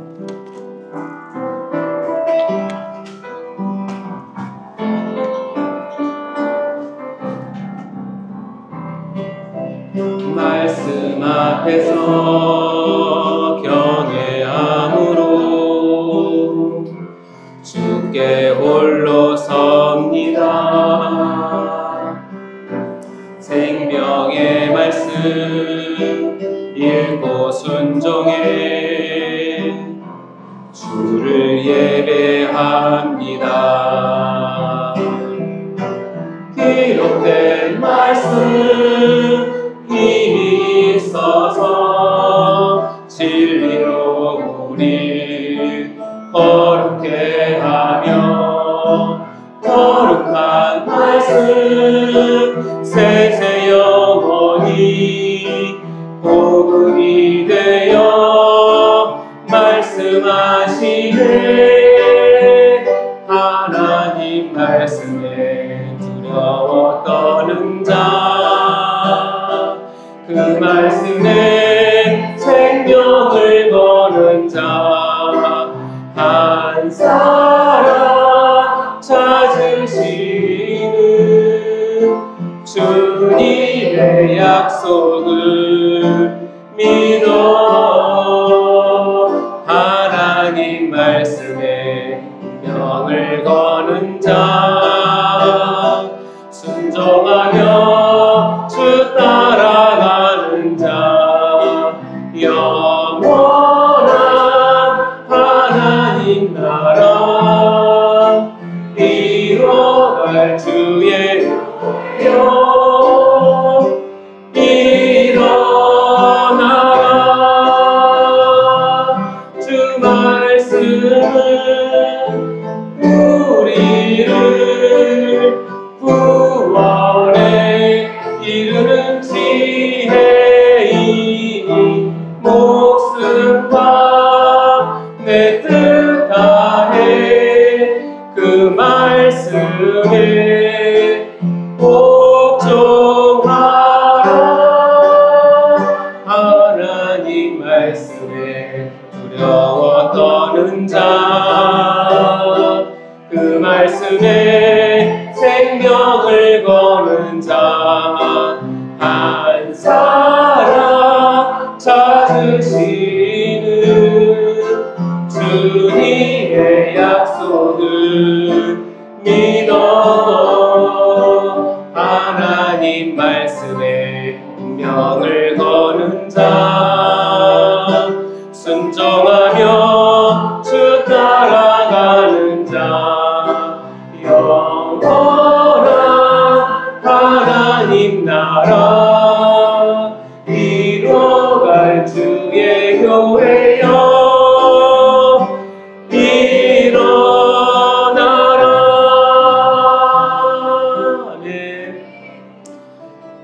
손에 성경이 들려있다는 그 자체가 하나님께서 나를 얼마나 사랑하시는 것을 보여주는 징표입니다. 여러분, 성경만이 하나님께서 우리에게 주신 유일한 기록된 특별 계심을 믿으시기 바랍니다. 우리 이 시간 하나님께 기도하시겠습니다. 특별 계신 우리 성경 하나님의 말씀을 주심을 감사하고 이 말씀에 순종하며 이 말씀에 모든 우리 인생을 걸고 우리가 하나님을 온전히 따르는데 이 성경 말씀을 따르겠다라고 이 시간 고백하고 하나님 앞에 다짐하는 그런 기도를 드리시겠습니다. 주여 주여 주여. 하나님 아버지 감사합니다. 하나님의 계시를 통해서 우리가 하나님을 알게 하시고 특별히 하나님의 헌연과 표적과 이적과 아버지 또한 하나님의 아버지의 직접 전달을 통해서 있는 모든 것을 통했지만 이렇게 특별 말씀인 성경을 우리에게 주심으로 우리가 하나님을 더욱더 알게 하심을 진심으로 감사드립니다. 말씀을 사랑하게 하여 주시옵소서. 이 말씀에 우리의 모든 것을 걸 수 있도록 도와주시고 살아계신 하나님의 말씀을 성경 가운데 들을 수 있는 놀라운 축복을 허락하여 주시옵소서. 성경 밖을 벗어나지 않도록 우리를 다스려 주시고 성경 안에서 온전히 하나님만을 찾을 수 있는 귀한 신앙을 가질 수 있도록 인도하여 주시옵소서. 모든 것을 돌립니다. 하나님 아버지 감사합니다. 우리에게 하나님의 계시를 주시고 하나님을 알게 하심을 진심으로 감사합니다. 많은 이적과 기적이 있지만 또는 많은 체험이 있지만 아버지 그것을 통해서 우리가 하나님을 알아갈 뿐더러 우리가 기록된 특별 계시, 유일한 특별 계시인 성경의 말씀이 얼마나 중요하고 확실한 것임을 다시 깨달아 말씀을 사랑하는 저희가 될 수 있도록 인도하여 주시옵소서. 말씀에 우리의 모두를 걸 수 있도록 도시고 우리의 목숨보다 우리의 재물보다 말씀을 더 사랑할 수 있는 우리 모두가 될 수 있도록 축복하여 주시옵소서. 말씀으로 계시하여 주시고 말씀으로 우리에게 이끌어 주셔서 우리가 말씀이 풍성한 삶을 하나님 붙잡으며 살 수 있는 저희 모두가 될 수 있도록 인도하여 주옵소서. 감사드립니다. 이 모든 말씀을 예수님 이름으로 기도합니다. 네.